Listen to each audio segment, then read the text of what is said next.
परिच्छेदिका।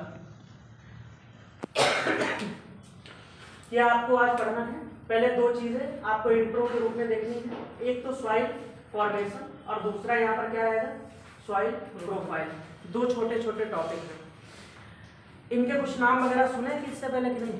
ये soil profile जैसे क्या होता है वो आपने पढ़ा। मृदा परिच्छेदिका क्या होती है, या मृदा का निर्माण का प्रक्रम क्या है, कुछ आइडिया हो तो आप मुझे बताइए, फिर हम लोग शुरू करते हैं। हाँ। तो ये क्या होता है ना कि सेलों को टूट फूट कर ये निक्षेपित होकर जमा होती है, बारीकी मतलब जो होती है इसके पार्टिकल या निक्षेपित होने के कारण। हाँ सही बता रहे हैं। मृदा के निर्माण के लिए सबसे पहली शर्त क्या होगी? सबसे पहली शर्त ये होगी कि आपके पास कोई पेरेंट रॉक होगी, साथ के साथ ही आपको नोट भी करना है। पेरेंट रॉक का मतलब क्या होता है, कोई यहाँ पर पैतृक चट्टान होगी। और इसका होना क्यों जरूरी है आप मुझे बताइए? क्योंकि मृदा में जितने भी प्रकार के खनिज होते हैं, ये सब खनिज कहाँ से प्राप्त होते हैं? इन्हीं चट्टानों से ही प्राप्त होते हैं। और जब तक किसी भी प्रकार का कोई खनिज उपलब्ध नहीं होगा तब तक मृदा का निर्माण संभव ही नहीं होगा, सीधी सी बात है। और खनिज हम लोगों को पता है ये कहाँ से प्राप्त होते हैं? पैतृक चट्टान से ही प्राप्त होते हैं। पैतृक चट्टान जो होती है इसके ऊपर एक प्रक्रिया आप लोगों ने पढ़ी होगी जियोमॉर्फोलॉजी के अंतर्गत। अच्छा ये बताओ, एक्सोजेनेटिक फोर्स आप लोग भूल गए कि नहीं? ये तो आप लोग पढ़ के आए हो। ये तो पहले से भूल गए, ये पहले से ही भूल गए। एक्सोजेनेटिक फोर्स याद है कि नहीं याद है? हम लोगों ने देखा था कि पृथ्वी की सतह पर जितने भी प्रकार के परिवर्तन होते हैं वो परिवर्तन दो ही प्रकार के बलों से उत्पन्न होते हैं। या तो इंडोजेनेटिक फोर्स होता है जो कि पृथ्वी की आंतरिक परतों से उत्पन्न होता है, और एक एक्सोजेनेटिक फोर्स होता है। और एक्सोजेनेटिक फोर्स कैसे उत्पन्न होता है? जब कभी बल बाह्य वायुमंडल से उत्पन्न होता है, और बाह्य वायुमंडल से उत्पन्न होने वाले बल को हम लोग क्या कहेंगे? एक्सोजेनेटिक फोर्स के नाम से जाना जाता है। जब कभी एक्सोजेनेटिक फोर्स लगता है तो पृथ्वी की सतह पर कौन सी प्रक्रिया होती है? पता आप बताते नहीं होंगे कौन सी प्रक्रिया होती है? डेनुडेशन की प्रक्रिया होती है। हिंदी में इसे क्या कहा जाता है? अनाच्छादन की प्रक्रिया होती है। साथ के साथ नोट करिएगा क्योंकि ये सब चीजें पहले से ही पढ़ चुके हैं, तो अलग से नोट आपको नहीं करवाया जाएगा। अनाच्छादन की प्रक्रिया घटित होती है और हम लोगों ने पढ़ा था, मतलब भले ही मैंने नहीं पढ़ाया, अन्य टीचर ने पढ़ाया होगा, लेकिन ये सारी चीजें आप पढ़ चुके हैं। अनाच्छादन की प्रक्रिया आपने क्या पढ़ा था कि यह एक संयुक्त प्रक्रिया होती है। कैसी प्रक्रिया होती है? संयुक्त प्रक्रिया, यानी एक कंपोजिट प्रोसीजर होता है, संयुक्त प्रक्रिया होती है। संयुक्त प्रक्रिया होने का मतलब ये होगा कि ये एक कोई इंडिविजुअल प्रक्रिया नहीं है, बल्कि कई प्रक्रियाएं आपस में मिल जाएंगी। तो इस प्रक्रिया को नाम क्या दिया जाएगा? डेनुडेशन या अनाच्छादन। इसके अंतर्गत तीन मुख्य प्रक्रियाओं को शामिल किया जाता है। कितनी प्रक्रियाएं शामिल होती हैं? हाँ बिल्कुल सही आप बता रहे हैं। तीन प्रक्रियाएं इसके अंतर्गत शामिल होती है। कौन कौन सी शामिल होती है? साथ के साथ लोगों को। सबसे पहली जो प्रक्रिया होती है इसे वेदरिंग कहते हैं, या हिंदी में क्या लिखेगा? लिखो अपक्षयण। अपक्षयण, वेदरिंग।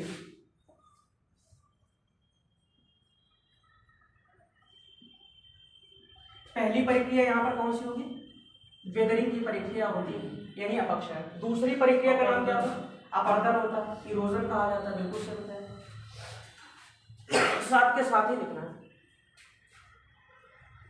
दूसरी प्रक्रिया का नाम क्या होगा? अपर्दन हो जाएगा। इसे इंग्लिश में हम लोग कहेंगे इरोजन। और तीसरी प्रक्रिया कौन सी होती है? वो तो अपर्दन के साथ ही होती है। भाई आपको पता है जब अपर्दन के कारक अपना काम करते हैं तो अब साधों को एक स्थान से उठाते हैं और दूसरे स्थान पर जाकर विक्षेपित कर देते हैं। वो तो मतलब इसी में समाहित है कि नहीं? ऐसी बात। तीसरी प्रक्रिया कौन सी होगी? लिखो बृहद क्षरण, मास वेस्टिंग।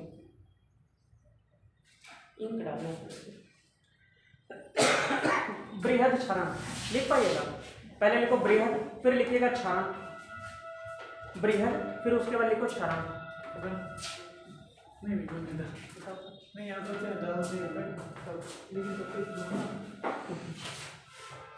बृहद क्षरण इंग्लिश में लिखिएगा मास वेस्टिंग। Mass wasting. और मास वेस्टिंग का कोई एग्जांपल आपके पास हो तो मुझे बताइए। जैसे बहुत ही इंपॉर्टेंट है और एक ही एग्जांपल बार बार आपके एग्जाम में पूछा गया है, बताइए ना कौन सा हो? लिखो बृहद क्षरण। बृहद क्षरण मास वेस्टिंग। और नलका इसमें 2 होती है ना सर? Mass wasting. और इसका जो बेस्ट एग्जांपल अपने पास है, हालांकि इस टॉपिक से संबंधित नहीं है, ये क्या होगा, भूस्खलन, लैंडस्लाइडिंग। लैंडस्लाइडिंग आप सभी को पता है कि कब घटित होता है, जब कभी एक्सोजेनेटिक फोर्स काम करता है, होता है कि नहीं होता है। और एक्सोजेनेटिक फोर्स का मतलब यहाँ पर अनाच्छादन की प्रक्रिया काम करेगी, और अनाच्छादन का कौन सा भाग यहाँ पर काम कर रहा होगा, बृहद क्षरण या मास वेस्टिंग काम करता है, इसी से उत्पन्न होता है लैंडस्लाइडिंग। अब देखो इसमें अपक्षरण नाम से ही आपको क्या लगा है, इंग्लिश वाला टर्म पढ़िए, देखो क्या लिखा गया है, वेदरिंग। वेदरिंग का मतलब कोई ऐसी घटना है जो कि मौसम में परिवर्तन के उपरांत घटित हो। भाई वेदरिंग का मतलब क्या है, मौसम में कुछ चेंज हो रहा है, इसीलिए तो इसे वेदरिंग कहा गया है। जब कभी मौसम में परिवर्तन होता है तो इससे जो चट्टानी संरचना होती है, आप समझिए कि ये जो पैतृक चट्टान है, इसको यहाँ पर मैं लिख रहा हूँ, ठीक है। चट्टानी संरचना के ऊपर अगर लंबे समय तक मौसम की मार पड़ती रहेगी तो आप मुझे बताइए क्या होगा, क्या होगा, धीरे धीरे इसका विघटन होगा। और विघटन होने की प्रक्रिया को ज्योग्राफी में आपने 2 शब्दों से लिखा होगा, एक को हम लोग क्या कहते हैं, विघटन, और दूसरे को क्या कहा जाता है, ये मैंने आपको बताया भी था, दूसरे को क्या कहते होता है, वियोजन कहते हैं। विघटन और वियोजन में फर्क क्या होता है, विघटन का मतलब ये होता है जब कभी कोई चट्टानी संरचना टूटती है और उसका जो भौतिक स्वरूप होता है उसमें परिवर्तन होता है। भौतिक स्वरूप का मतलब आप समझ गए, बड़ी सी चट्टान छोटे और वो छोटे छोटे भागों में टूट गए, यानी उसका भौतिक स्वरूप परिवर्तित हो गया, तो इसे हम लोग क्या कहेंगे, इसे आप विघटन कहिएगा, डिकम्पोजिशन।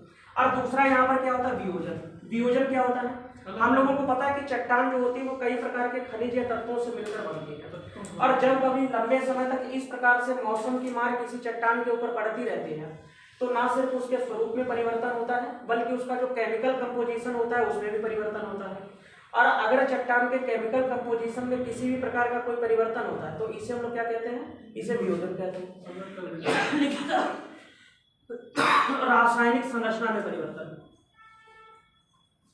रासायनिक संरचना में परिवर्तन, इसकी संरचना मूल तत्व है धातु, मतलब उसके गुणों को अलग कर देना ना, ये बताओ। नहीं, वो केमिकल कंपोजिशन का मतलब ये है कि जैसे बड़ी सी चट्टान है, इसमें कई प्रकार के खनिज होंगे अलग अलग परसेंटेज में, जब इसका कोई पार्ट टूट के अलग होगा तो ये जो परसेंटेज होगा ये चेंज हो जाएगा उसका, समझ रहे हैं। तो चट्टानी संरचना का यहाँ पर क्या होगा, विघटन और वियोजन होगा। सीधे से शब्द में अगर कहा जाए तो चट्टान जो होगी वो टूट जाएगी, टूटेगी कि नहीं टूटेगी। और जब कभी कोई चट्टान टूटती है तो उससे हम लोगों को क्या प्राप्त होता है बताइए, अरे टूटेगी तो उससे क्या मिलता है, इससे हम लोगों को सेडिमेंट प्राप्त होते हैं। क्या मिलते हैं, अवसाद प्राप्त होते हैं। अब ये अवसाद कौन कौन से होते हैं और अपनी मिट्टी के लिए कौन कौन से अवसाद महत्वपूर्ण है वो हम लोग देखेंगे। यहाँ तक आप बिल्कुल क्रम से लिखिएगा जैसे मैं बना रहा हूँ। और आपको पता है कि ये सब चीजें नई नहीं है, पहले ही आपको बताई जा चुकी है ऑलरेडी पिछले टॉपिक्स में। ये तो आपने बोला तो फिर मैं बता दे रहा हूँ थोड़ा सा। अब देखो अवसाद आपको मिले, ये प्रक्रिया आप लोग समझ पा रहे क्या चल रही है। पृथ्वी की सतह पर आपको क्या मिलेगा, पेरेंट रॉक मिलेगा। पेरेंट रॉक के ऊपर कुछ एक्सोजेनेटिक फोर्स काम कर रहा होगा, ऐसा बल जो कि पृथ्वी की वायुमंडलीय परतों से उत्पन्न हो रहा होगा। इस प्रकार के बल से प्रक्रिया कौन सी उत्पन्न होती है, अनाच्छादन की प्रक्रिया, यानी पैतृक चट्टान के ऊपर अनाच्छादन की प्रक्रिया चल रही है।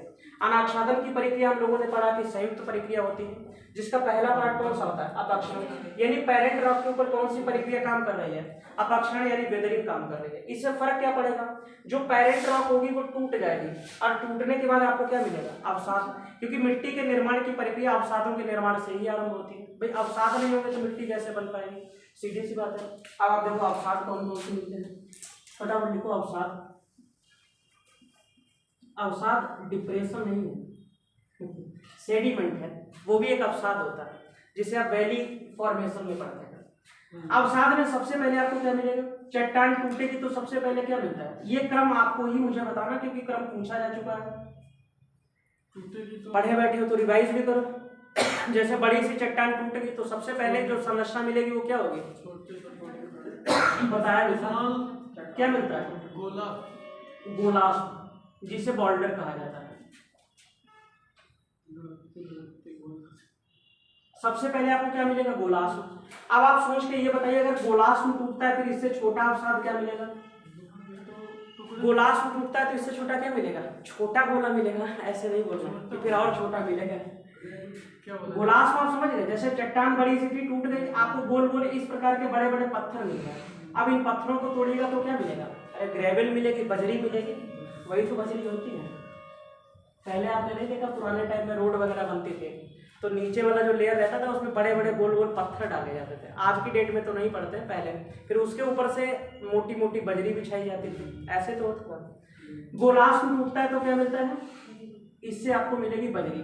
अच्छा, बजरी में दो होते हैं, फिर आप एक ही लिखो बजरी। इंग्लिश में लिखिएगा तो इसे ग्रेवल कहा जाता है। ग्रेवल। अब बजरी टूटती है तो क्या मिलता है? बताइए। बिल्कुल सही बताया। ये टूटने के बाद आपको रेत प्राप्त होगी, यानी सैंड मिल जाएगा। सैंड टूटता है तो फिर क्या मिलेगा? इसके बाद ही आपको मिलता है गाद। इंग्लिश में इसे ही आपने सिल्ट के नाम से पढ़ा होगा। सिल्ट पढ़ा है कि नहीं पढ़ा? और जब ये गाद टूटता है तब फिर आपको क्या मिलता है बताइए? इसके बाद क्या मिलता है? क्ले कहा जाता है। क्ले को हिंदी में क्या कहेंगे? क्ले को चीका कहते हैं। चीका। और जब ये क्ले टूटता है तब अंत में आपको क्या मिलता है? पंख मिलता है। इसे हम लोग मड कहते हैं। ये यहां से यहां तक अवसाद हम लोगों को प्राप्त होते हैं। अवसाद, इनमें से सबके सब अवसाद मिलकर मिट्टी का निर्माण नहीं करते हैं। सॉइल फॉर्मेशन में आपको ध्यान रखना है, अवसाद बजरी से लेकर कहां तक के होते हैं? जो चीका तक के होते हैं। ये सब किसके फॉर्मेशन के लिए जरूरी होते हैं? सॉइल के फॉर्मेशन के लिए जरूरी होते हैं। यानी सॉइल फॉर्मेशन के लिए पहला घटक कौन सा होना चाहिए आपके पास? क्या होना चाहिए? कोई एक चट्टान होनी चाहिए। और चट्टान टूटने के पास अवसाद भी होने चाहिए। जैसे कोई एक चट्टान हम लोगों के पास थी और चट्टान टूटने के बाद आपको क्या मिल गया? अवसाद मिल गया। इन अवसादों की उपस्थिति में ही प्रक्रिया स्टार्ट होगी सॉइल फॉर्मेशन की। होगा कि नहीं होगा? बिल्कुल सही आपने बताया। फटाफट। पंख क्या लिखा? पंख, अरे आप ये समझ लो कीचड़ होता है बहुत, तालाब वगैरह। इंग्लिश में मड है, MUD मड लिखा हुआ है। गाद सिल्ट होता है। ये आपको कहाँ पर मिलेगा? ऐसे तो नहीं, जैसे उन क्षेत्रों में मिल जाएगा जहाँ पर नदी के द्वारा बाढ़ वगैरह लाई जाती है, वहाँ आप हाथ से टच कर सकते हो। गाद अगर आप देखिएगा तो रेत की तुलना में ये पतला होता है। नदी की जो तलहटी होती है उसको आप खरोचिएगा तो नीचे से आपको देखने को मिल जाएगा, गाद मिल जाएगा। नहीं कहते कि सिल्टेशन बहुत ज़्यादा हुआ इसलिए उस नदी में बाढ़ आ गई। ये वही वाली सिल्ट है जो नदी और तालाब के नीचे जमा हो जाती है कि नहीं? नोट कर लिया आपने? चलो अगली चीज आप नोट करो। तो पहली चीज क्या होनी चाहिए? सॉइल फॉर्मेशन के लिए पेरेंट रॉक का होना जरूरी है। और पेरेंट रॉक के साथ क्या होगा ये आप लोग समझ चुके हैं। होगा कि नहीं होगा? अब दूसरी चीज क्या होनी चाहिए? ये आपका समझो एक चीज हो गई। दूसरा ये वाला हटा देगा सर। ठंड बहुत ज्यादा शुरू हो गई है और इस समय सबकी तबीयत खराब चल रही है वायरस। हल्दी ज़्यादा यूज करो, नहीं ज़्यादा क्या यूज करें? हल्दी। अच्छा हाँ, दूसरी चीज इसके लिए क्या जरूरी होगी आप मुझे बताइए? दूसरी होगी केवल अवसादों की उपस्थिति से ही मृदा बन सकती है या और भी कोई चीज इसमें जरूरत हो सकती है? भाई इसके अलावा कुछ और चीज हो सकती है? बिल्कुल हो सकता है। क्या होगा बताइए? जैसे कि कुछ हम लोगों के पास जीवाश्म। हाँ बिल्कुल सही बताया। कार्बनिक पदार्थों का होना जरूरी है। कार्बनिक पदार्थ मुख्य रूप से हम लोगों को पता है जिन्हें आप लोग जीवाश्म भी बोल सकते हैं। और ये जीवाश्म कहाँ से प्राप्त होते हैं? ये पेड़ पौधे वनस्पति, ये जीव जंतुओं के अवशेष हो सकते हैं या वनस्पतियों के अवशेष हो सकते हैं। जीव जंतु व वनस्पतियों के अवशेष, वनस्पतियों के अवशेष होते हैं। लेकिन हम लोगों को पता कि ये डायरेक्टली जो जीवांश होते हैं ये मृदा के अंतर्गत नहीं आते हैं, बल्कि सूक्ष्म जीवों के द्वारा इनका अपघटन किया जाता है। तो हाँ सूक्ष्म, साथ ही साथ नोट करते हैं जीवों के द्वारा इनका अपघटन होता है। और अपघटन के बाद ही इन्हें हम लोग किस नाम से जानते हैं? इन्हें ह्यूमस के नाम से जाना जाता है। तो मृदा में आपको क्या मिलेगा? ह्यूमस मिलेगा। ह्यूमस आप समझिए एक प्रकार का कार्बनिक पदार्थ होता है जो कि कहाँ से प्राप्त हुआ है? वनस्पतियों और जीव जंतुओं के विघटन के उपरांत हम लोगों को प्राप्त होता है। तो मृदा निर्माण के लिए सबसे पहले आपके पास क्या होने चाहिए? अवसाद होने चाहिए। और दूसरी चीज कौन सी होनी चाहिए? ह्यूमस का होना जरूरी है। होगा कि नहीं होगा? अगला देखो, तीसरा इसमें इंपॉर्टेंट घटक कौन सा होना चाहिए? लिखो जरा तीसरा, लिखो रिलीफ। वाटर भी होता है। रिलीफ को हिंदी में क्या कहते हैं? उच्चावच। उच्चावच, उच्चावच, रिलीफ, रिलीफ। उच्चावच का मतलब क्या है? उच्चावच भी ये डिसाइड करता है। उच्चावच का मतलब ये आपने जियोमॉर्फोलॉजी पढ़ा होगा। उच्चावच हम लोग कहाँ पर कंसीडर करते हैं? जहां पर दो चीजें एक साथ देखने को मिले। एक तो वहां पर ऊंचाई का गुण हो और दूसरा वहां पर स्लोप होना चाहिए, यानी ढाल होना चाहिए। अब आपको पता है ऊंचाई और जो ढाल होती है यानी उच्चावच होती है, यह भी सॉइल फॉर्मेशन के लिए बहुत ही महत्वपूर्ण होती है। जैसे आप मैदानी क्षेत्र में देखिएगा, यही सारी चीजें होते हुए अलग प्रकार की मृदा का निर्माण होगा। और पर्वत की घाटियों में देखिएगा अन्य प्रकार की मृदा होगी, और पर्वत की ढालों पर देखिएगा अन्य प्रकार की मृदा का विकास हो जाएगा। इसका मतलब क्या होगा? जो उच्चावच होता है यह भी मृदा के निर्माण में एक उपयोगी घटक होता है। एक ये हो गया। अगला नोट करिए। इसके बाद लिखो समय, टाइम। हाँ, वो एक अलग है, मतलब उसको अलग अलग नहीं लिखेंगे, वो क्लाइमेटिक फैक्टर करके आता है तो एक ही साथ आ जाएगा, है कि नहीं? अलग अलग थोड़ी ना आएगा। अगला क्या रहेगा? टाइम रहेगा, यानी मृदा के निर्माण में किस समय की भी बहुत ही महत्वपूर्ण भूमिका होती है। जैसे एक ही मृदा है, वो कोई भी टाइप की मृदा हो, आज की डेट में जो मृदा होगी हो सकता है आज से लाख वर्ष बाद उस मृदा के रूप में परिवर्तन हो जाए, है कि नहीं भाई? यानी समय भी जो होगा वो मृदा को बनाने में एक महत्वपूर्ण टर्म रहेगा। इसके अलावा CD हो गया। अगला नोट करिए इसमें E करके लिखो, लिखो जलवायु फैक्टर, मतलब उन्हें लिखो क्लाइमेटिक फैक्टर। क्लाइमेटिक फैक्टर आगे जैसे करके आप लिख लीजिएगा, यहाँ पर जगह नहीं। लिखो जैसे तापमान, तापमान, तापमान जैसे सबसे महत्वपूर्ण आपको पता है, जो यहाँ पर कार्बनिक पदार्थ यानी जीव जंतु थे, इनको सड़ाने गलाने यानी विखंडित करने में ही बहुत ही उपयोगी होता है, क्योंकि बिना टेम्परेचर के यही चीज नहीं हो पाएगी। दूसरा ये है कि इस क्षेत्र में कितने ज्यादा ह्यूमस का विकास होगा, या जीव जंतु, या आप दूसरे शब्दों में कहिए कि जैव विविधता का विकास होगा, ये भी तो टेम्परेचर पर ही डिपेंड करेगा, होगा। तो क्लाइमेटिक फैक्टर में पहले क्या लिखा था? तापमान। दूसरा लिखो आर्द्रता, आर्द्रता। आगे लिखो वर्षण, प्रेसिपिटेशन, वर्षण, वर्षण। आगे लिखो पवन परिसंचरण आदि। क्लाइमेटिक फैक्टर भी जो होते हैं ये मृदा के निर्माण के लिए बहुत ही महत्वपूर्ण होते हैं। रिलीफ को आप टोपोग्राफी भी लिख सकते हो, ठीक है। तो मृदा का विकास वास्तव में कैसे होता है? जब ये सारी प्रक्रियाएं एक साथ मिल जाती हैं, जिसमें सबसे इंपॉर्टेंट आपके लिए क्या रहता है? पैरेंट रॉक, और दूसरा इंपॉर्टेंट उसमें क्या होता है? ह्यूमस होता है। लेकिन टाइम हुआ, क्लाइमेटिक फैक्टर हुआ, रिलीफ हुआ, ये सारी चीजें भी आपको ध्यान रखनी है।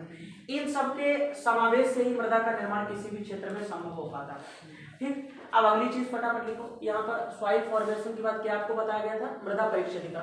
लिखो सॉइल प्रोफाइल।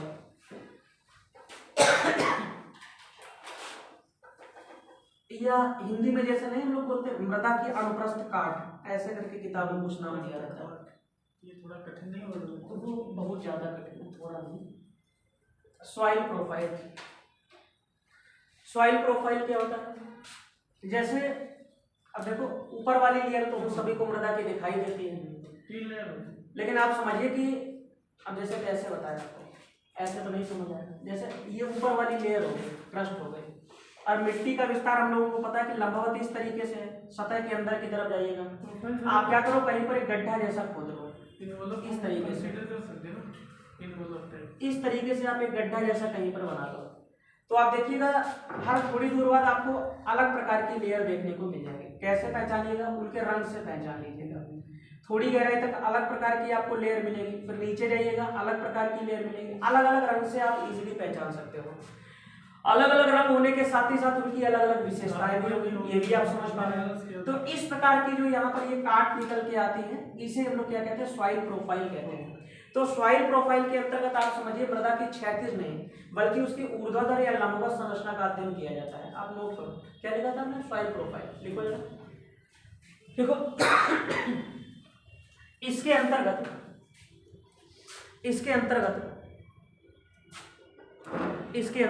मृदा की ऊर्ध्वाधर या ऑब्लिक करके लंबवत, मतलब वर्टिकली आपको देखना, वर्टिकल समझ गए, ऊपर से नीचे जाना है, लंबवत संरचना का अध्ययन किया जाता है। ये सब मैं आपको बता दूं इन्वायरमेंट इकोलॉजी में पढ़ने के लिए आता है, वहां पर पढ़िएगा तो आपको डिटेल मिल जाएगी। मैं आपको नाम बता दे रहा हूँ थोड़े थोड़े ताकि आइडिया लग जाए। का अध्ययन किया जाता है। आगे लिखो, अलग अलग क्षेत्र हैं, अलग अलग परत भी रहेंगे, आप संस्तर लिखिएगा। देखो अलग अलग संस्तरों में, संस्तर आप समझ गए, जैसे ऊपर से नीचे जा रहे तो अलग अलग ये लेयर मतलब जो है वही संस्तर है। अलग अलग संस्तरों में अलग अलग प्रकार की विशेषताएं पाई जाती हैं। इस आधार पर मतलब जो विशेषताएं अलग अलग हैं, इस आधार पर इन्हें लंबवत रूप से निम्नलिखित और आप ही से मैं पूछ रहा हूँ, आप मुझे बताइएगा कि ये जो यहाँ पर संस्तर है ये कितने हो सकते हैं, इनके टाइप कितने हो सकते हैं? तीन दिए। 2 बताइए, 3 होगा, 4 होगा, 5 होगा, इनमें से कोई नहीं होगा। 3 है, सभी लोग। आपका 5 है, चलो ठीक है, आपने बड़े को महत्व दिया है। आप बताइए, कुछ भी बता दो ऐसे तुक्के वाली में, तो एग्जाम थोड़ी चल रहा है कि नहीं, इसमें बताया जा सकता है। नहीं का मैं बता रहा हूँ, आप बताइए। अरे कुछ भी बता दो, इसमें बताओ। आपको कोई ये भी नहीं कहेगा कि विकल्प नहीं दिए गए, विकल्प भी उपलब्ध है। हाँ कितने हो गए? 3 हो गए। आप बताइए, ऐसे बता दो। 4 हो गए। आपका बताइए। समझे क्या सर, पूछ रहे हैं, हेडिंग लगाई, उसके बारे में लिखा और अब भी नहीं समझ आ रहा। परतों की लेयर की पूछ रहे हैं। ऊपर से नीचे की तरफ जाइएगा तो मिट्टी की यहाँ पर इस प्रकार से कितनी लेयर हो गई है, ये नंबर इनका पूछा जाता है। हाँ 5 होती है। क्यों 5 में क्या पूरी है सर? वो भी सर ज़्यादा भी सर हो सकते हैं। अच्छा आप बताइए पीछे। अच्छा अंदर भी होते हैं, सही है। आप बताइए इधर 3 होते हैं। आप बताइए पीछे 3। आपका क्या है? आपका तो 3 हो ही गया। आपका क्या है? 3। आप बताइए। नहीं क्लियर कर लो, कुछ भी बताओ इसमें। आपका तब भी सही है। ये जैन धर्म में जो शायदवाद नहीं है, कुछ भी कहो तो शायद लगा के बोलो कि शायद 5 होंगे, इनका वही है। तो सॉइल प्रोफाइल जो होती है वो मुख्य रूप से कितनी होती है? ये आपको 5 इसके संस्तर देखने को मिल जाएंगे। और ये 5 कौन कौन से होते हैं? सबसे पहले इनका आपको क्रम ध्यान रखना है। सबसे ऊपर की तरफ जो आपको देखने को मिलेगा वो आपका कौन सा होगा? ओ हो जाएगा। ओ के नीचे जाइएगा तो क्या होगा? बहुत सारा है। ए होगा, फिर बी होगा, फिर सी होगा और अंत में क्या मिलेगा? आपको आर देखने को मिल जाएगा। बुक पढ़िएगा इंग्लिश में, इसके लिए शब्द क्या प्रयोग किया गया है? होराइजन। ओ होराइजन आपको देखने को मिलेगा। फिर कौन सा होगा? ए होराइजन होगा। फिर कौन सा यहाँ पर हो जाएगा? और ऐसे करके आप सब यहाँ पर नोट कर क्रम से।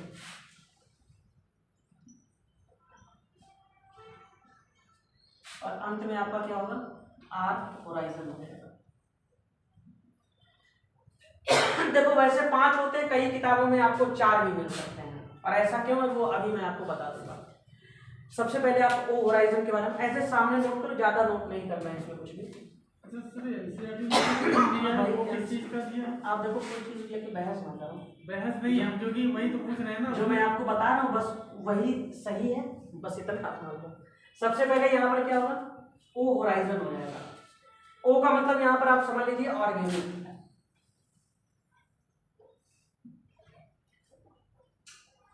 ऑर्गेनिक ऑर्गेनिक का मतलब यहाँ पर यह एक ऐसा संस्था होगा जिसमें आपको जीव जंतु और वनस्पतियां या तो ये ताजी अवस्था में देखने को मिल जाएंगी या अर्ध विघटित अवस्था में, यानी इनका यहाँ पर पूर्ण रूप से विघटित नहीं होगा।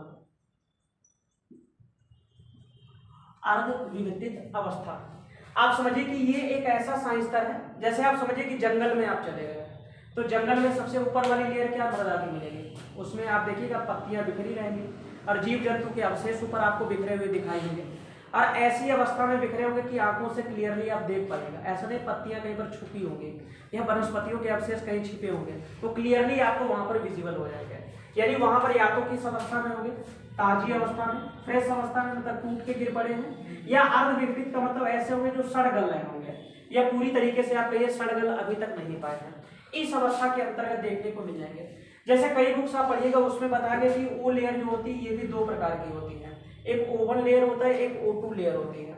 इस वाली लेयर को हम लोग क्या कहते हैं, ओवन लेयर कहते हैं, जहां पर ताजी अवस्था में आपको इस प्रकार के जीवाश्म मिलेंगे और O2 लेयर के अंतर्गत आपको क्या मिलेगी, अर्ध विघटित इनकी अवस्था देखने को मिल जाएगी। लेकिन ये सब आपको नोट नहीं करना है, आपको केवल यहाँ पर क्या जानना है कि ओ लेयर आपको ऐसी लेयर मिलेगी जहां पर आंखों से क्लियरली विजिबल आपको जीव जंतु और वनस्पतियों के अवशेष प्राप्त हो जाएंगे। तो एक चीज आपको और क्लियर हो गई होगी कि जो ओ लेयर होती है वह पृथ्वी पर प्रत्येक स्थान पर पाई नहीं जाती है। जैसे आपसे कहा जाए कि बताइए जो सॉइल प्रोफाइल होती है इनमें से कौन सा ऐसा पार्ट होगा या कौन सा ऐसा साइंस्तर होगा जो कृषि योग्य भूमि के ऊपर आपको सामान्यतः प्राप्त नहीं होता है। कृषि योग्य भूमि आप समझ गए, जहां पर लगातार निराई गुड़ाई जुताई का काम चलता रहता है, तो वहां पर आप कहेगा कि ओ लेयर नहीं पाई जाती है। क्वेश्चन किया जाएगा कि ओ लेयर बताइए निम्नलिखित में से किस क्षेत्र की सबसे प्रमुख विशेषता होती है, तो क्या बताइएगा, जंगली क्षेत्रों की सबसे मुख्य विशेषता क्या होगी, वहां पर ओ होराइजन का उपस्थित होना। जंगली क्षेत्रों के अंतर्गत मुख्य रूप से ये चीज पाई जाती है। नोट किया आपने, लिखो इसके बारे में, लिखो यह परत मुख्यतः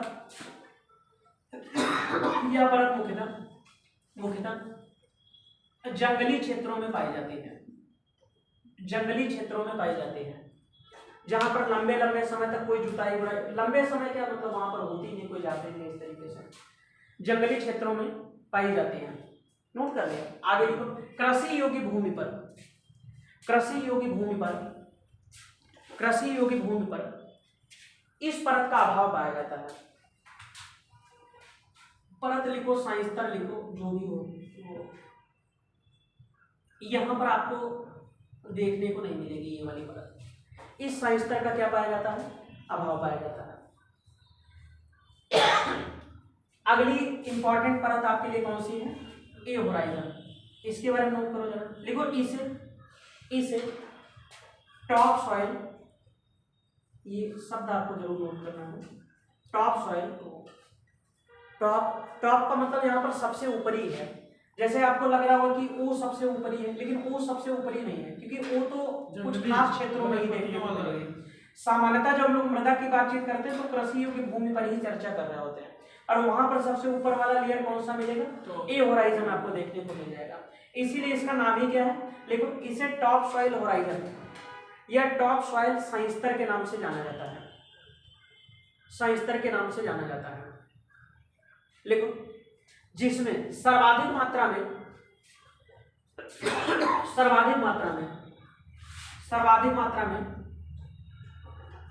ह्यूमस तथा खनिज लवण पाए जाते हैं। सबसे अधिक मात्रा में यहाँ पर आपको क्या मिलेगा, ह्यूमस और खनिज लवण देखने को मिल जाएगा। इससे एक चीज आप और सोच सकते हैं, इसका मतलब जितने भी लेयर्स होंगे उनमें सबसे उपजाऊपन का गुण अधिक कहां पर होगा, ए लेयर के अंतर्गत ये देखने को मिल जाएगा। यानी अपनी कृषि के लिए सबसे इंपॉर्टेंट लेयर कौन सी होगी, ए होगी।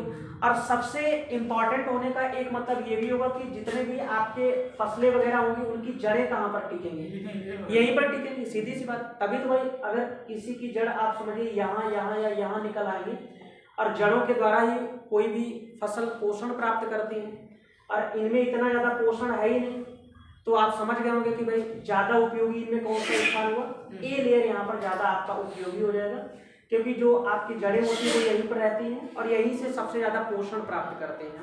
तो क्या आपने लिखा था इसमें कि ह्यूमस और खनिज लवण सबसे ज़्यादा यहीं पर पाया जाता है। लिखो, इसी कारण यह परत अत्यधिक उपजाऊ होती है, अत्यधिक उपजाऊ होती है। आगे लिखो, इसी परत में जड़ जो नहीं होती, रूट, जड़ें अपना यांत्रिक सहारा प्राप्त करती हैं। यांत्रिक सहारे का मतलब यहीं पर घुसी रहती हैं।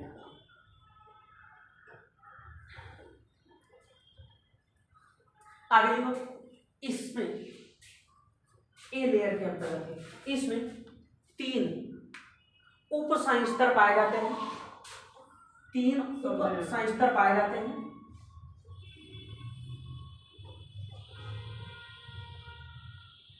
ऐसे करके आप लिख लीजिएगा, A1, A2, A3 3 उप संस्तर पाए जाते हैं, उप संस्तर पाए जाते हैं। आगे देखो, A2 परत को, A2 संस्तर को ई संस्तर के नाम से भी जाना जाता है। पहले ये होता है, एनवायरमेंट इकोलॉजी की क्लास आपकी हुई है कि नहीं हुई है? अभी नहीं, अभी एनवायरमेंट की चल रही है, उसकी इकोलॉजी नहीं। हाँ, एनवायरमेंट की चल रही है, इकोलॉजी नहीं। अरे वो तो एक ही साथ वाला कैसे लिया नहीं चल रही ना। क्या आपने लिखा, A2 लेयर को हम लोग क्या कहते हैं, ई लेयर के नाम से भी जाना जाता है। आगे इस लेयर, इस परत में या इस संस्तर में निक्षालन की प्रक्रिया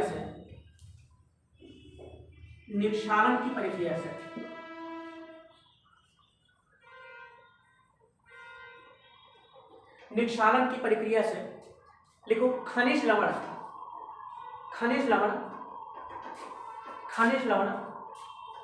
लिखो, निचले संस्तरों तक स्थानांतरित किए जाते हैं। निचले संस्तरों तक क्या हो जाते हैं, स्थानांतरित किए जाते हैं। ई का मतलब यहाँ पर एल्यूवियल होता है, एल्यूवियल नहीं होता, इल्यूवियल होता है, लेकिन वो सब लिखने की कोई जरूरत नहीं है। तो आप ये समझिए कि ए लेयर जो है वो अपने कृषि के लिए सबसे इंपॉर्टेंट होती है। सबसे ऊपर की परत होने के कारण इसे हम लोग क्या कहते हैं, टॉप सॉइल होराइजन के नाम से भी जानते हैं। इसमें टोटल 3 संस्तर हैं, A1, A2, A3 हो जाएगा। A2 लेयर जो होती है यह खनिज लवणों के लिए सबसे ज़्यादा उपयोगी मानी जाती है। इसका मतलब जब कभी लीचिंग का प्रोसीजर, लीचिंग आप लोग समझ पा रहे हैं क्या होता है, जैसे कोई मृदा की एक लेयर है उसके ऊपर बहुत ज़्यादा पानी वगैरह गिराइए तो खनिज लवण जो होंगे वो पानी के साथ घुल के नीचे की परतों में ट्रांसफर हो जाएंगे। इसे यहाँ पर हम लोग लीचिंग कहते हैं, निक्षालन कहते हैं।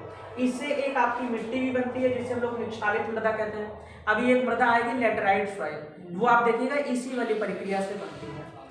तो आपने क्या लिख दिया था, ए वाला हो गया था। बी आप नोट करो, बी के सामने केवल एक सेंटेंस ही लिखना है आपको। लिखो, इसे सब सॉइल लेयर के नाम से भी जाना जाता है। सब सॉइल लेयर, टॉप सॉइल कौन सी हो जाएगी, जो सबसे ऊपर वाला ए है। सब सॉइल लिख पाइएगा, SUB और फिर SOIL, ऐसे सब सॉइल लेयर। क्या बता रहा, बी में लिखो, इसे सब सॉइल लेयर के नाम से भी जाना जाता है। ऐसे लिख लीजिए, सब सॉइल लेयर के नाम से भी जाना जाता है। लिखो, ए होराइजन या ए संस्तर, हाँ इसी एक सेंटेंस और बड़ा, ए संस्तर, इसके भी 3 भाग होते हैं, B1, B2, B3, लेकिन वो आपको नोट नहीं करना है। क्या आपने लिखा था, ए संस्तर से निक्षालित होने वाले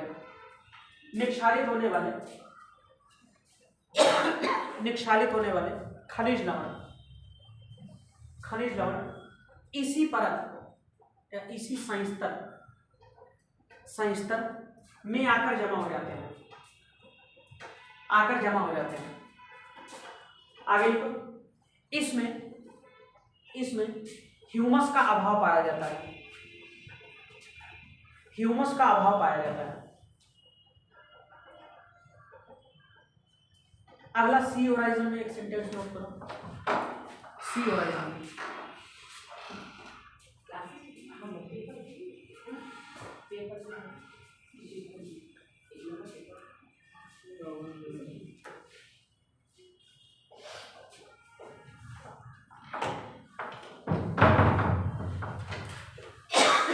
अगला सी होराइजन, सी में आप नोट करिए, लिखो जरा,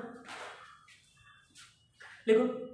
सी से पहले आर के सामने एक चीज आप नोट करना, तो आपको समझ आएगा ये चीज कहां से है। आर के साथ आप लिख लीजिएगा बेड रॉक।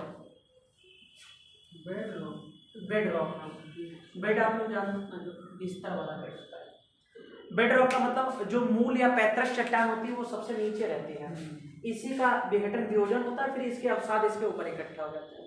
तो ये आर लेयर जो होती है वो वास्तव में कौन सी लेयर होती है, जहां पर बेड रॉक या पेरेंट रॉक पाई जाती है।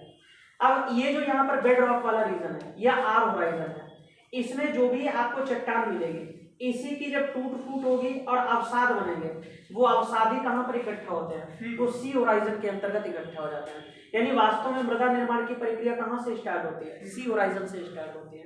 तो बेडरॉक यहाँ पर नोट किया, लिखो जरा इसमें लिखो बेडरॉक में उपस्थित, बेडरॉक लिख लो या आर होराइजन लिखो तो ज्यादा बढ़िया। लिखो पहले सी से आपने लिखवाया था, सी में ही आपको नोट करना है। पहले ये बताओ, इसके सामने आपने ये लिख लिया बेडरॉक, अब इसके सामने आप नोट करो, लिखो जरा सी होराइजन। लिखो आर होराइजन या आर सांस्तर, आर सांस्तर में उपस्थित चट्टानी संरचना, चट्टानी संरचना के विघटन और वियोजन के उपरांत, विघटन और वियोजन के उपरांत लिखो निर्मित अवसाद इसी संस्तर में पाए जाते हैं, इसी संस्तर में पाए जाते हैं।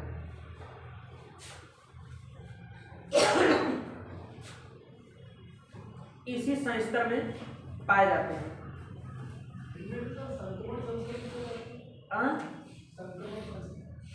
संक्रमण संस्तर एक नहीं, कई नहीं।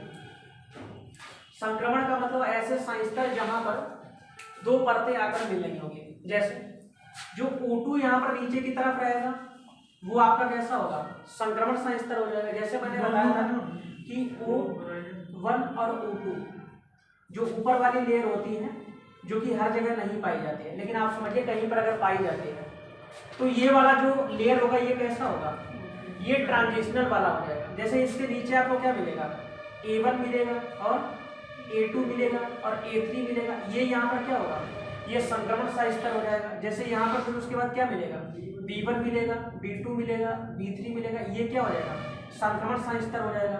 इसके बाद आपको क्या मिलेगा, C मिलेगा, C के बाद लास्ट में आपको क्या बताया गया था, और R देखने को मिल जाएगा। इस तरीके से यहाँ पर ये आपको देखने को मिल जाएगा।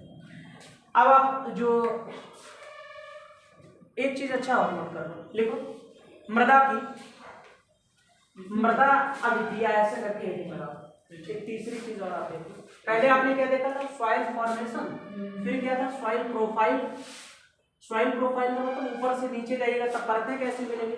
एक तीसरी चीज इसमें आप नोट कर लो, लिखो सॉइल रिएक्शन, मृदा अभिक्रिया। अगला तीसरी चीज है, बताओ क्या। पहली चीज जैसे सॉइल का निर्माण देखा, फिर दूसरी चीज क्या थी, सॉइल के संस्तर कौन कौन से होंगे, यानी सॉइल प्रोफाइल, और तीसरी चीज यहाँ पर क्या होगा, सॉइल रिएक्शन हो जाएगा। सॉइल रिएक्शन नोट कर लिया, नोट करो सॉइल रिएक्शन।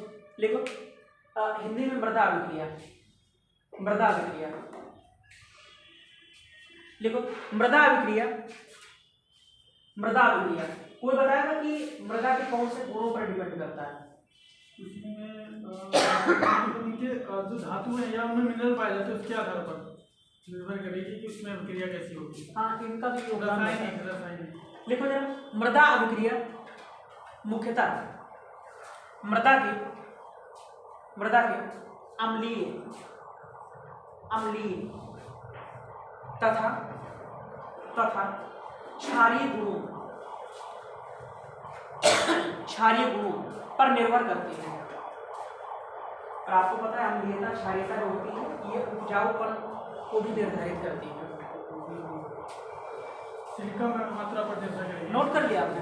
वो चट्टान वाला थोड़ा सा अलग, यहाँ पर अन्य चीजों पर फोकस करना है। सिलिकॉन डाइऑक्साइड वाला कॉन्सेप्ट हम लोग पहले पढ़ते हैं जब आप लोग आगे चट्टाने पढ़ते हैं, वो अलग चीज है। तो मृदा की अभिक्रिया पहले ये बताओ किस पर निर्भर करेगी? अम्लीयता और क्षारीयता पर। अब अम्लीयता किस पर निर्भर करती है और क्षारीयता किस पर निर्भर करती है, ये आपको नोट करना है। लिखो, मृदा की अम्लीयता इसमें पाए जाने वाले हाइड्रोजन आयनों, इसमें ऐसे लिखना था कि हाइड्रोजन आयन अगर अधिक पाए जाते हैं तो मृदा जो होगी वो अम्लीय होगी। चलो कोई बात नहीं, देखते हैं बन पाएगा सेंटेंस। क्या लिखा था? मृदा की अम्लीयता इसमें पाए जाने वाले हाइड्रोजन आयनों की अधिकता पर निर्भर करती है। जब इसकी क्षारीयता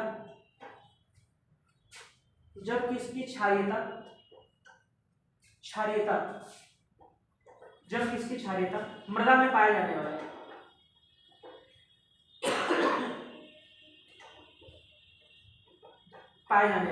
लिखो, पोटेशियम तथा मतलब किसका रिप्रेजेंटेशन होता है? सोडियम, बिल्कुल सही बताया। सोडियम के धनावेशित पाए जाने वाले पोटेशियम तथा सोडियम के धनावेशित आयनों की अधिकता के कारण होती है।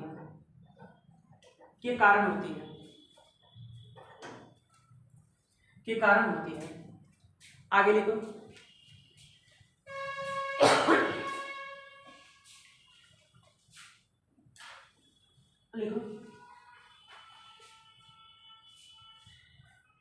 अल्प अम्लीय, अल्प का मतलब बहुत कम अम्लीय, अल्प अम्लीय तथा क्षारीय, अल्प अम्लीय और अल्प ही क्षारीय, इसका मतलब ये होगा। हाँ, अल्प अम्लीय तथा क्षारीय मृदा कृषि के लिए उपयुक्त मानी जाती है। बहुत ज्यादा अम्लीय भी नहीं होनी चाहिए और बहुत ज्यादा क्षारीय भी नहीं होनी चाहिए,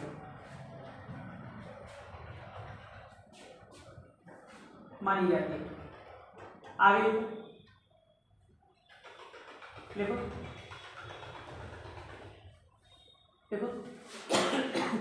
मृदा अभिक्रिया के मान को पीएच में, वो कोई भी हो मतलब वो पीएच में ही कैलकुलेट होता है। पीएच में परिकलित किया जाता है, कैलकुलेट किया जाता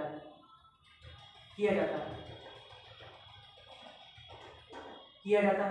आगे ऐसे 3 चीजें लिख लीजिएगा। लिखो, उदासीन मृदा के लिए ऐसे लिखो, वो आपको पता है 7 पर रहेगा पीएच पूरा। उदासीन मृदा के लिए लिखो 7, पीएच वैल्यू वहां पर 7 मतलब होनी चाहिए, वो आपको पता है न्यूट्रल पॉइंट है। अगर अम्लीय के लिए कैसा होना चाहिए? 7 से कम होना चाहिए, है कि नहीं? अम्लीय मृदा आगे लिखो 7 से कम, और क्षारीय के लिए क्या होगा? 7 से अधिक। और पीएच की वह वैल्यू जो कि फसलों को ग्रो करने के लिए सबसे ज्यादा उपयुक्त होती है, एक पॉइंट ये भी आप नोट कर लो। देखो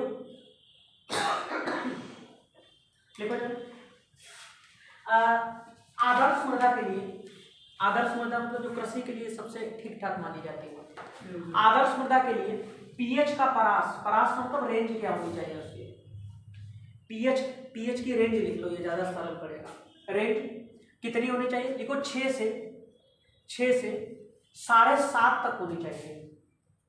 आप समझ गए, बहुत अम्लीय भी नहीं और बहुत क्षारीय भी नहीं होना चाहिए। 6 से लेकर कहाँ तक होने चाहिए?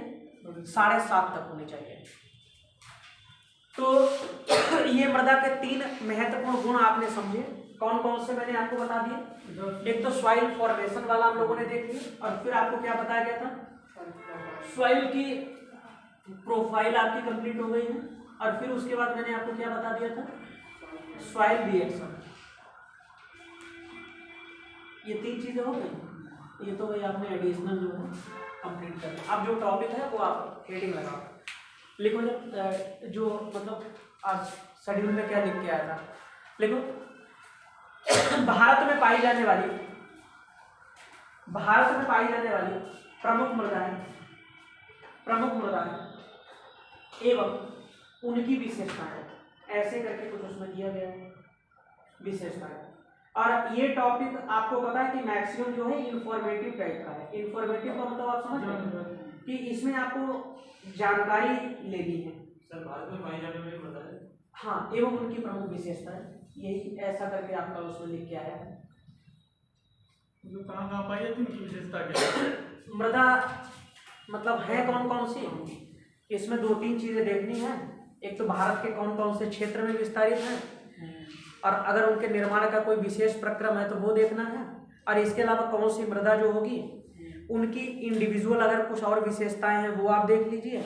और उसके अलावा कौन सी मृदा जो होगी किस प्रकार की फसलों के लिए उपयोगी होगी, बस यही चीजें आपको इसमें जाननी होती है।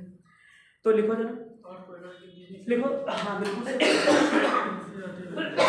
लिखो। ICAR, Indian council of agricultural research, ICAR के द्वारा 1986 वो अलग चीज है, बताऊँ। 1986 में लिखो भारतीय मृदाओं को लिखो 8 मुख्य प्रकार मृदा के कितने इसने बताए? 8 बताए। 8 मुख्य तथा 27 गौण, मतलब सेकेंडरी, 27 गौण का मतलब जो प्राइमरी नहीं, जो सेकेंडरी। मुख्य तो 8 ही भाग है। क्या लिखा था? 8 मुख्य तथा 27 गौण भागों में बांटा है।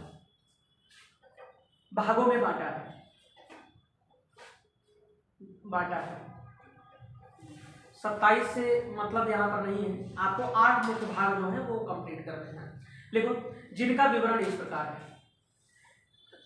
अब इसमें आपको नोट करते रहना है लगातार, ठीक है, इस पेज में। और एक चीज मुझे और बता दीजिए कि जो अपना वो इसलिए बताना ताकि कुछ छूटे ना।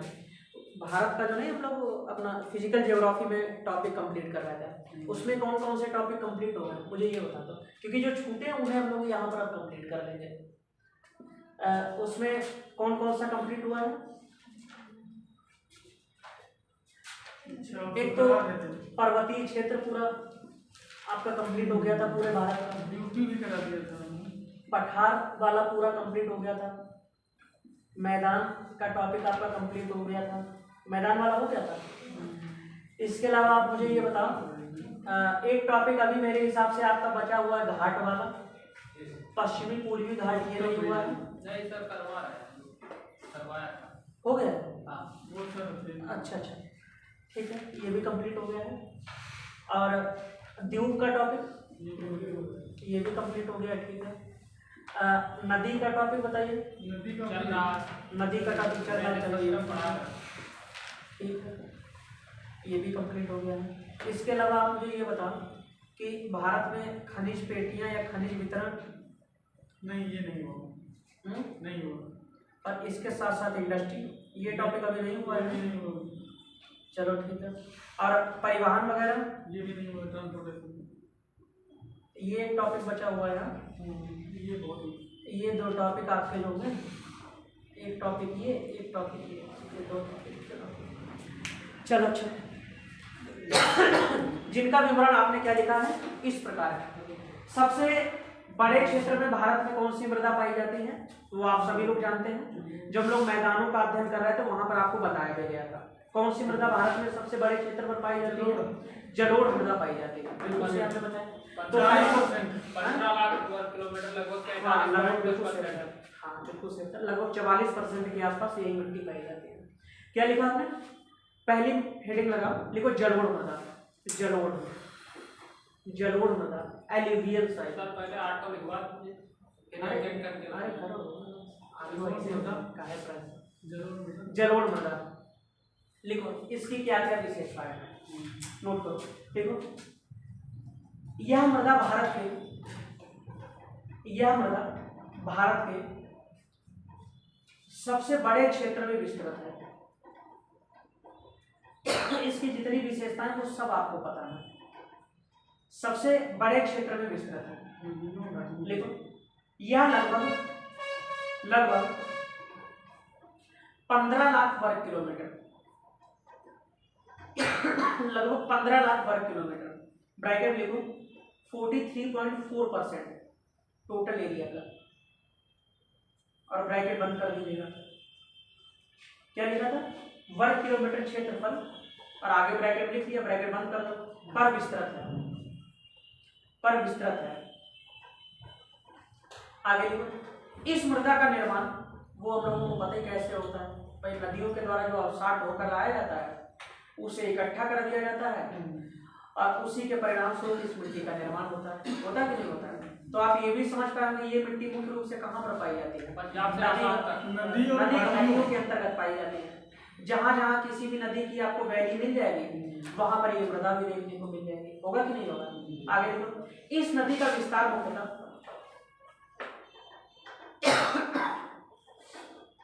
ये मैदान वाले टॉपिक में आपको करवाया था, जो नहीं हम लोग देख रहे थे। इस नदी का विस्तार मुख्यतः जो एक रीजन बताया गया था HFF वाला रीजन भारत में मुख्य रूप से है कि नहीं, जो मुख्य रूप से कौन सी नदी का मैदान बोला जाता है, गंगा यमुना सिंधु ब्रह्मपुत्र, है कि नहीं, ये वाला reason.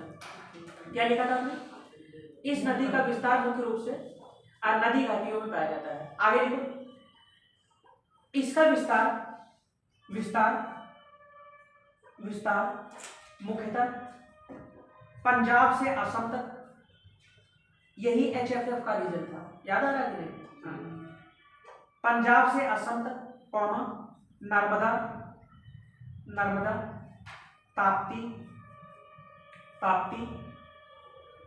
Comma Mahanadi comma Godavari comma Krishna तथा कावेरी, जितनी भी मतलब बड़ी बड़ी नदियां हैं, कावेरी आदि नदियों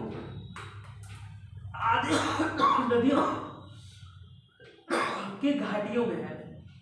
इन नदी की जो घाटियां हैं वहां पर मुख्य रूप से इसका विस्तार आपको देखने को मिल जाएगा। आगे देखो यह मृदा मुख्यतः 2 प्रकार की होती है, ये भी पता ही है। यह मृदा मुख्यतः 2 प्रकार की होती है, हाँ 2 प्रकार की होती है। एक लिखिएगा पुरानी जलोढ़, और पुरानी जलोढ़ आपको कहाँ पर मिलेगी, जहां पर बाढ़ का जल जो होगा बहुत लंबे समय तक ना पहुंच पाया, और यह क्षेत्र आप समझ गए होंगे तुलनात्मक रूप से अधिक ऊंचाई वाला क्षेत्र होता है, क्षेत्रों से दूरी होगी। हाँ बिल्कुल सही बताया। क्या लिखा था, पुरानी जलोढ़ जिसे बांगर, पुरानी जलोढ़ को हम लोग क्या कहते हैं, बांगर। और दूसरे टाइप की कौन सी होगी, नई जलोढ़ जिसे खादर के नाम से जाना जाता है। नई जलोढ़ जिसे खादर के नाम से जाना जाता है, जिसे हम लोग क्या कहेंगे यहाँ पर, खादर के नाम से जानते हैं। एक सर खादर बैग भी होता है। अच्छा हो सकता है। अगला देखो इस प्रकार की मृदा में पोटास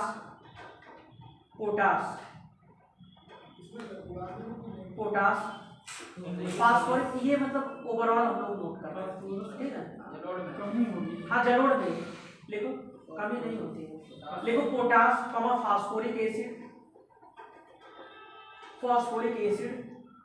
कॉमा चूना और जैव पदार्थों की प्रचुरता पाई जाती है। जैव पदार्थों की प्रचुरता पाई जाती है। जबकि ये आवाज कैसे आ रही जी सोनू दादा लिख रहे हैं तभी वो स्पेलिंग है?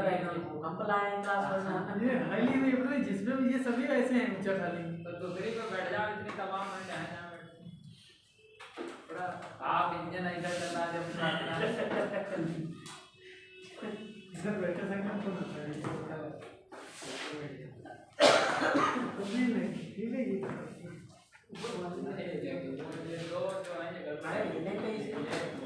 चलो ना ही इन्हें तो ठीक है थोड़ा इरिटेशन होने लगता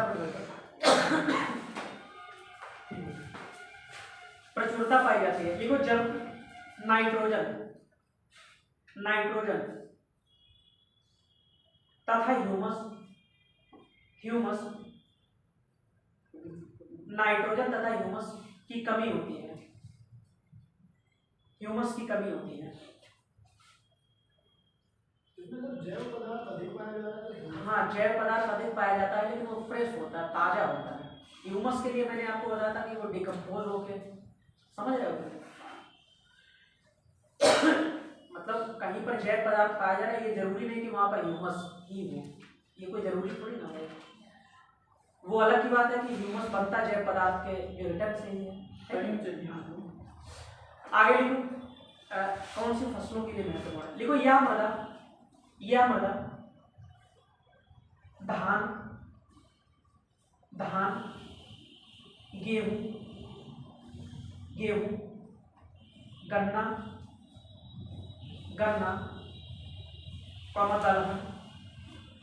दलहन गन्ना दलहन। आप ये समझ लो कि ये ऐसी मिट्टी है जो लगभग हर एक प्रकार की कृषि के लिए उपयोगी होती है। ऐसा है गोल्डन सॉइल। हाँ क्या लिखा था? दलहन तिलहन आदि की फसलों के लिए उपयोगी होती है। आदि की फसलों के लिए उपयोगी होती है। ये ऐसी मिट्टी है जो भारत में सबसे अधिक मात्रा में पाई जाती है। दूसरी सबसे बड़े क्षेत्रफल पर कौन सी पाई जाती है? लाल मिट्टी। अगली हेडिंग आप लगाओ लाल मृदा, रेड सॉइल। इसी को लेटराइट नहीं अच्छा इसके बाद तो इसे लाल मिट्टी और पीली मिट्टी दोनों में लिखा है, दोनों कंबाइन करके मतलब लाल पीली दोनों एक में दिया है। इसमें ऐसे आप अलग अलग लाल मिट्टी आपने लिखा था। हाँ लिखो रेड सॉइल लिखो। यह भारत में पाई जाने वाली या पाया जाने वाला, ऐसे कर दो तो सेंटेंस सही हो जाएगा। पाया जाने वाला दूसरा सबसे बड़ा मृदा वर्ग है। पाई जाने वाले का धरती माता होती है। अरे कोई बात नहीं। दूसरा सबसे बड़ा मृदा वर्ग है, मतलब दूसरे नंबर पर सबसे ज्यादा पाई जाती है। ऐसे सेंटेंस आपको बनाना है अपनी तरफ से। दूसरा सबसे बड़ा मृदा वर्ग है। आगे लिखो इसका विस्तार 6.1 लाख वर्ग किलोमीटर, और वो लगभग 15 लाख के आसपास था। 6.1 लाख वर्ग किलोमीटर ब्रैकेट लिखो 18.6% टोटल लैंड एरिया का 18.6% ब्रैकेट बंद कर दो। आपने क्या लिखा था? इसका विस्तार 6.1 लाख वर्ग किलोमीटर क्षेत्रफल पर पाया जाता है। आगे लिखो भारत में इसका विस्तार सीधे पूछा जाता है कि सबसे ज्यादा कौन से राज्य में पाया जाता है। तो सबसे ज्यादा आपको ये देखने को मिलेगी तमिलनाडु स्टेट के अंदर। क्या लिखा? भारत में इसका विस्तार लिखो तमिलनाडु, और तमिलनाडु के आगे ब्रैकेट लिखो सर्वाधिक ब्रैकेट बंद करो। अब आगे लिखो कर्नाटक, महाराष्ट्र, आंध्र प्रदेश, छत्तीसगढ़, उड़ीसा, झारखंड,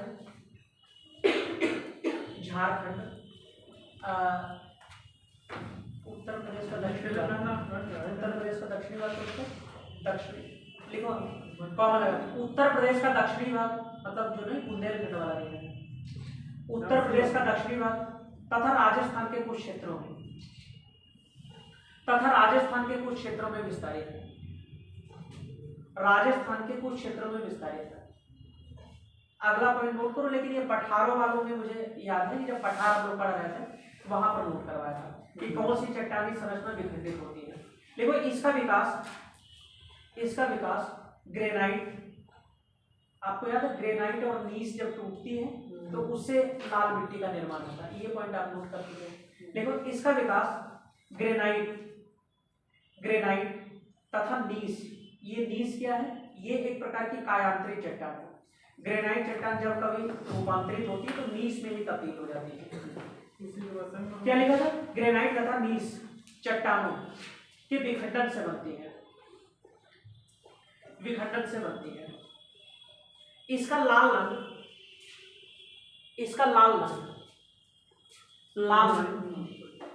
आयरन ऑक्साइड, इसका लाल रंग आयरन ऑक्साइड की उपस्थिति के कारण होता है।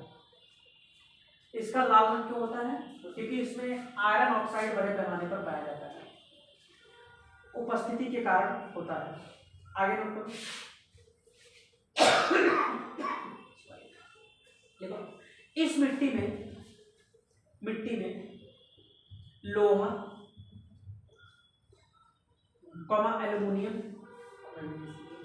एल्युमिनियम धातु वाली चीजें इसमें ज्यादा मिलती हैं, एल्युमिनियम तथा चूना अधिक मात्रा में पाया जाता है।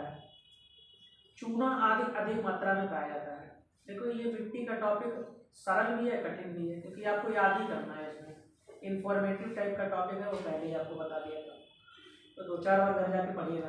अधिक पाया जाता है, किंतु जीवांश नाइट्रोजन तथा फास्फोरस,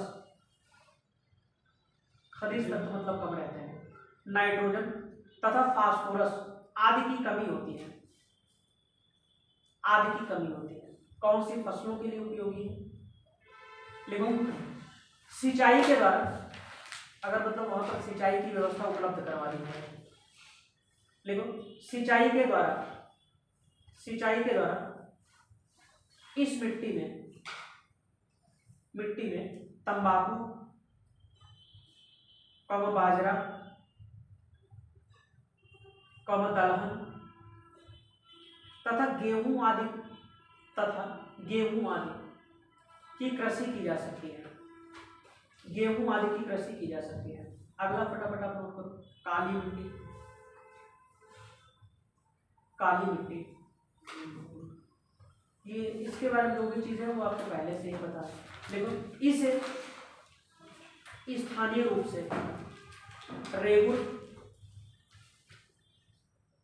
तो मतलब रेगुर सॉइल जिसे हम लोग बोलते हैं, और भी नाम है 4-5 नाम इसके। रेगुर तथा उत्तर प्रदेश में देखो करेल, काली कपास की मिट्टी,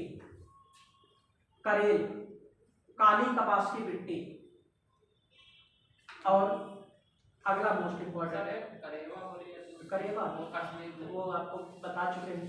कहाँ बताया था? वो जम्मू कश्मीर में ऐसे पढ़े ही बता कौन सी घाटी है? अच्छा लाहौर जम्मू कश्मीर में क्या ये पंजाब अरे नहीं भाई, मैंने कुछ करा मैं MCT वैली यहीं पर तो बताया गया, नहीं बताया गया? सब बोले गए थे, फिर कैसे काम चलेगा? सैफरान और वो सब जहाँ पे हम लोग देते हैं वही यहाँ पर लिए।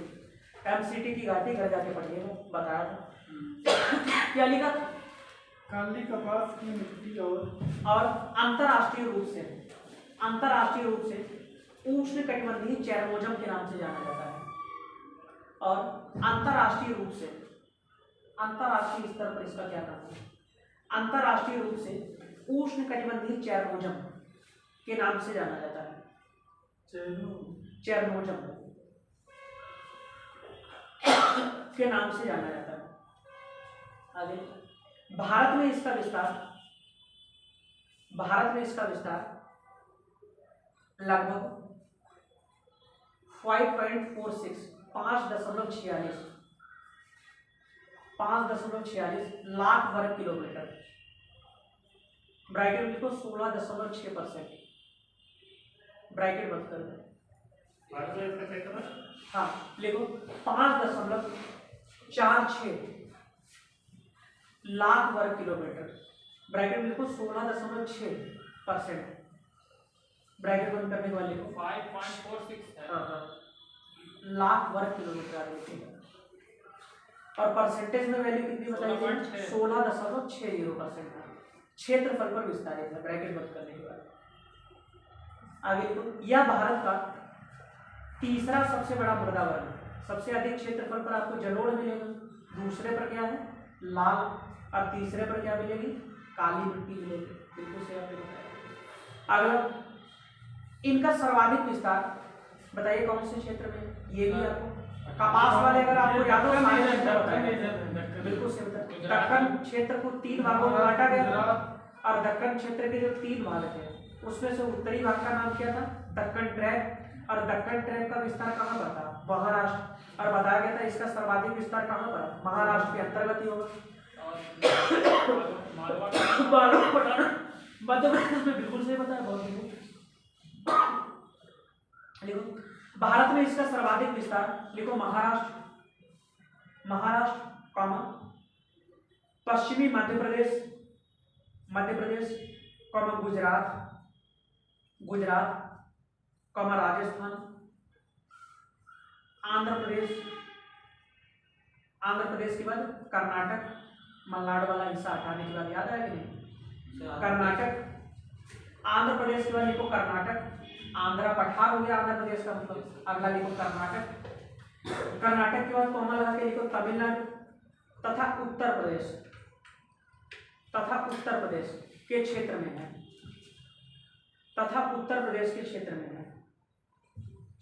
आगे लिखो, इस मृदा की जल धारण की क्षमता सर्वाधिक है।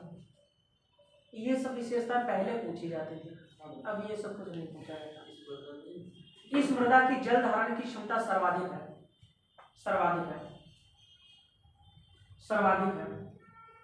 देखो इसी कारण यह मृदा गीली होने पर अत्यधिक चिपचिपी हो जाती है, जबकि सूखने पर इसमें गहरी दरारें पड़ जाती हैं। जब मिट्टी सूख जाती है तो क्या हो जाता है? चिटक जाती है। बिल्कुल सही, देसी भाषा में हाँ चिटक जाती है। और इसी को फिर फावड़े से खोद लाते हैं। हाँ बिल्कुल सही, ये आपको नोट करना है। सूखने पर क्या होती है? इसमें गहरी दरारें पड़ जाती हैं। आगे इसी कारण इस मृदा को स्वतः जुताई की मृदा भी कहा जाता है। ऐसा लगेगा कि खेत जोत के डाल दिया गया हो। इसी कारण इस मृदा को स्वतः जुताई की मृदा भी कहा जाता है।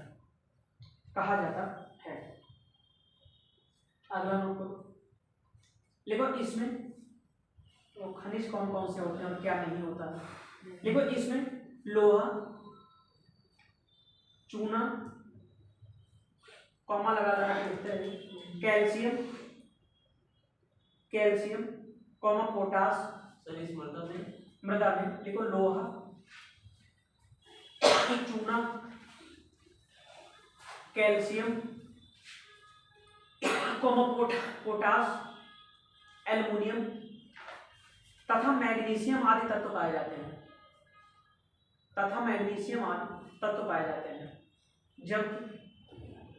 जब नाइट्रोजन,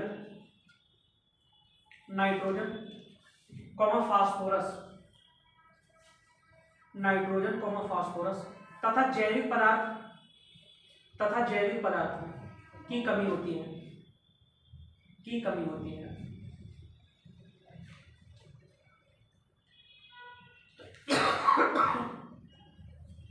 आगे देखो, यह मृदा कपास के लिए सर्वाधिक उपयुक्त मानी जाती है।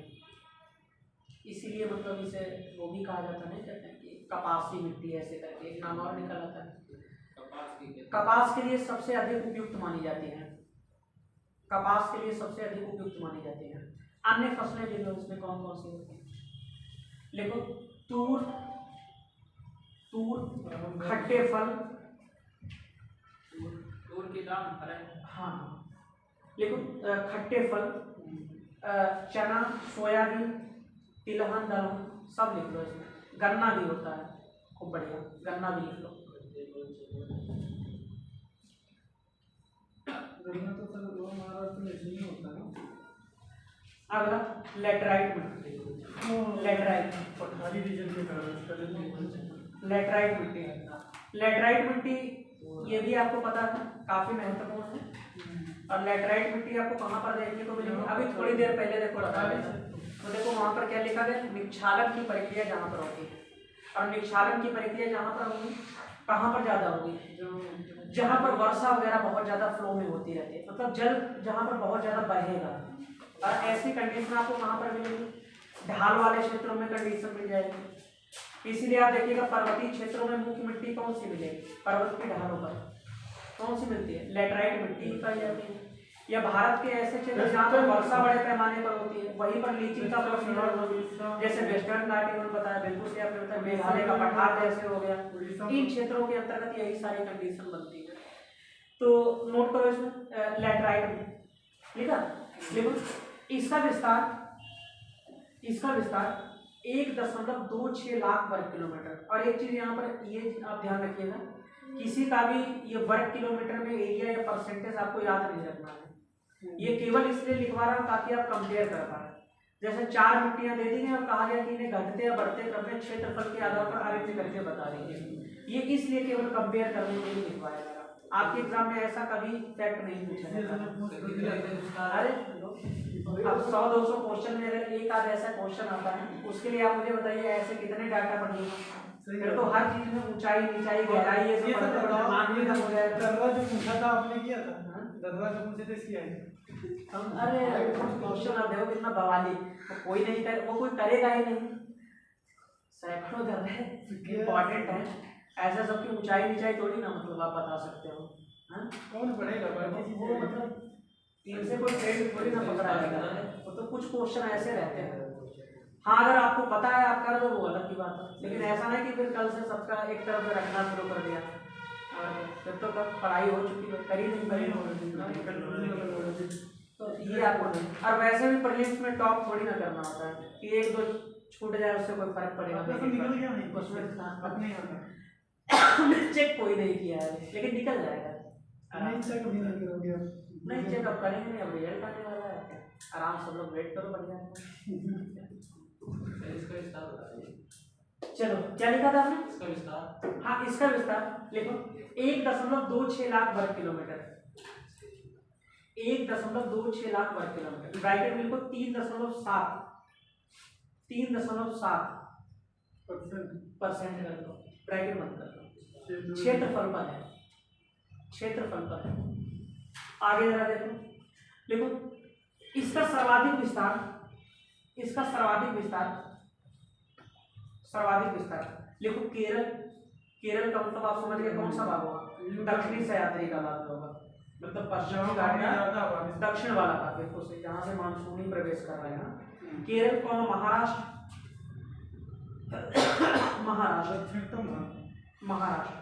कौमा असम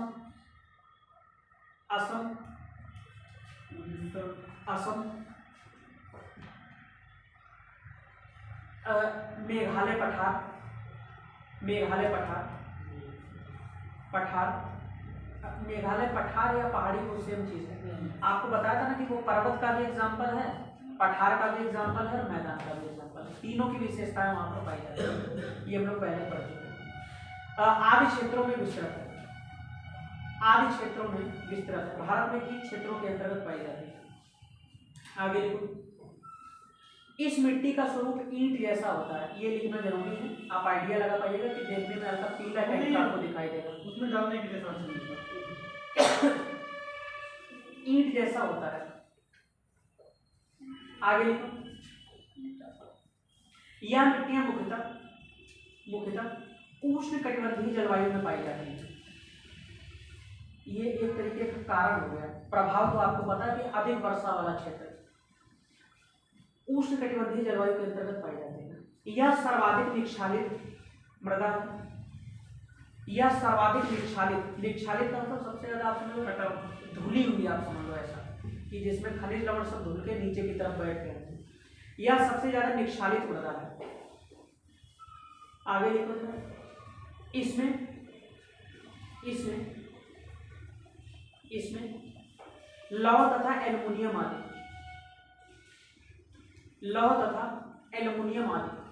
तत्व तो पाए जाते हैं, जबकि खनिज लवण सब गायब होते हैं, पाए जाते हैं।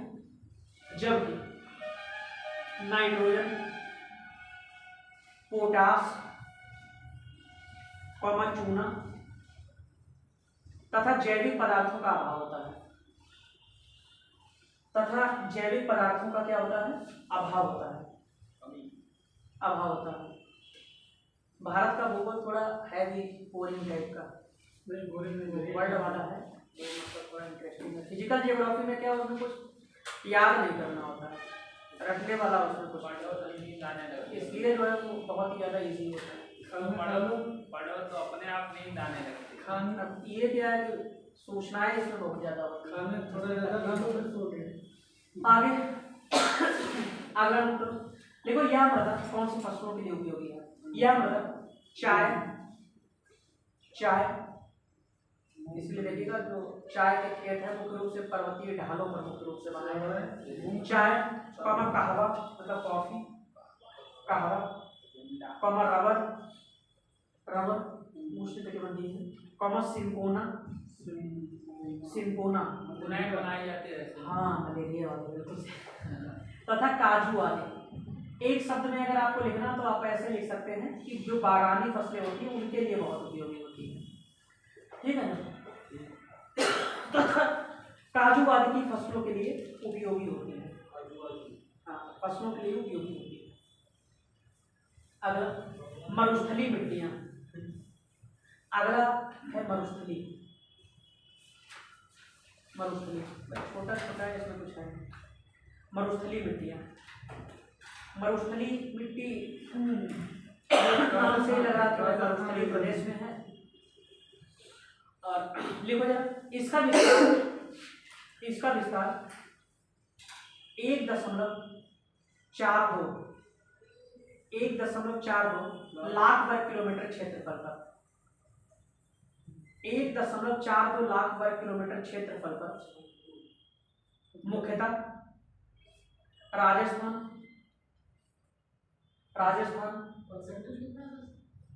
परसेंटेज का क्या करोगे इसमें? परसेंटेज 16 जाएगा, 16 हो गया था तो ये जाएगा लगभग। क्या लिखा था? राजस्थान। और गुजरात का कष्ट और सौराष्ट्र वाला मतलब कौन सा है? गुजरात का काठियावाड़। लिखो, गुजरात का पश्चिमी भाग, गुजरात का पश्चिमी तथा उत्तरी भाग, हरियाणा तथा दक्षिणी पंजाब के क्षेत्र में है।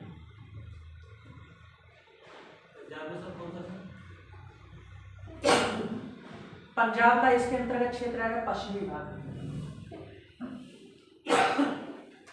क्या लिखा? के क्षेत्र में है। आगे लिखो, यह मिट्टी बलुई से बजरी युक्त होती है, जिनमें जैविक पदार्थ तथा नाइट्रोजन की कमी होती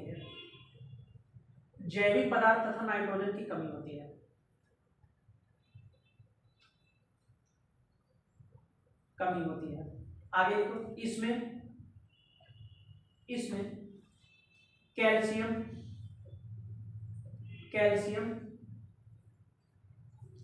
घुलनशील लवण तथा फास्फोरस आदि पाए जाते हैं। और नमी तो नहीं होती है इसमें। आगे यह मोटे अनाज के उत्पादन के लिए उपयुक्त होती है। ज्वार हुआ, बाजरा हुआ, या जैसे तिलहन वाली फसल सरसों वगैरह, इन सब के लिए उपयोगी होती है। मोटे अनाज के उत्पादन के लिए उपयोगी होती है। अगला पर्वतीय मृदा है।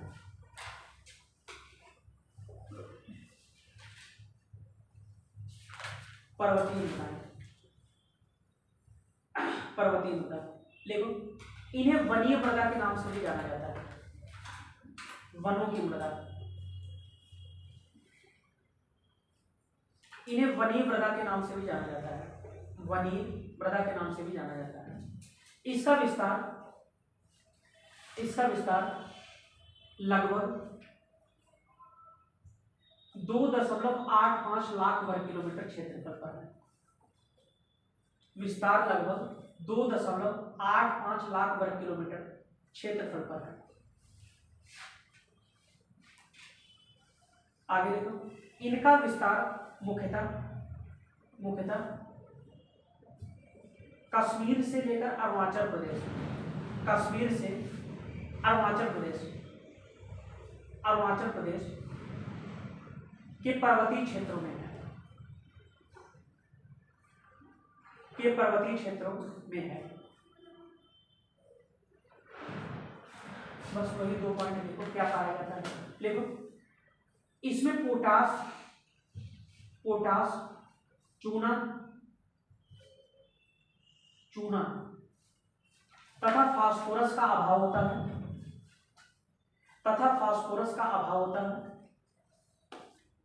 होता है, जबकि जीवांश, जैविक अवशेष, जबकि जीवांश प्रचुर मात्रा में पाया जाता है।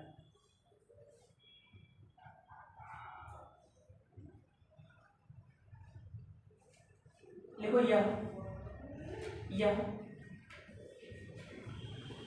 फलों के लिए मतलब उपयोगी होती है। देखो, यह जैसे कि हाँ, देखो, यह विभिन्न प्रकार के फलों जैसे सेब, नाशपाती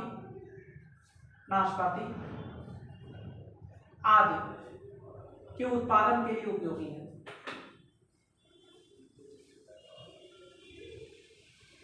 तो 2 मिट्टियां हैं, कितने बजे तक है क्लास? हो गया टाइम। 2 मिट्टियां हैं, अब इन्हें जो है घर से देख के आइएगा। देखो, पीठ तथा दलदली मृदा है। पीठ मृदा भी आपको ये मतलब जो ह्यूमिड टाइप का क्लाइमेट है वहां पर देखने को मिलेगा।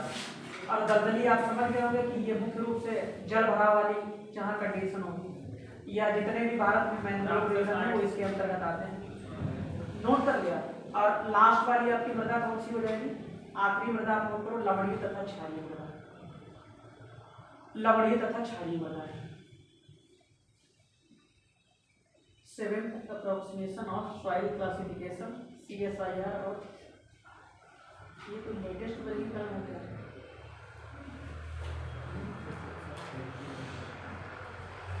CSIR और किसका है? साइट जनरेटर के तफसील विभाग USDA, यूनाइटेड स्टेट डेवलपमेंट। जो छोटा है वो बंद करा दिया।